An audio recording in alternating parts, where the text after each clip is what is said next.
Kaming tatlo ni Radi at Edwin ay nagkita sa lungsod ng Quezon City sa Trinoma.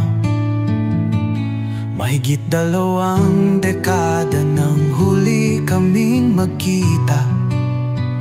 Naalaala pa namin mga pangyayari sa bawat isa. Kami ngayon ay mga retirado na. Malalaki na rin ang aming mga bata.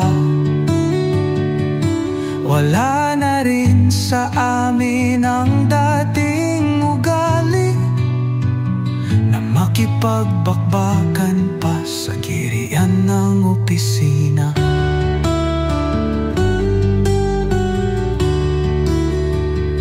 Katawa-tawa naming pinagkukwentuhan ang mga pangyayaring aming nilagpasan.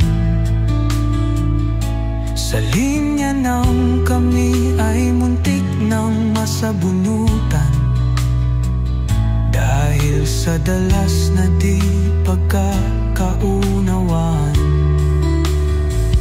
Pero sa huli ay aming napagtanto ang laki ng respeto sa aming pagkatao. At harapin ano mang trabaho kapag sa tiyan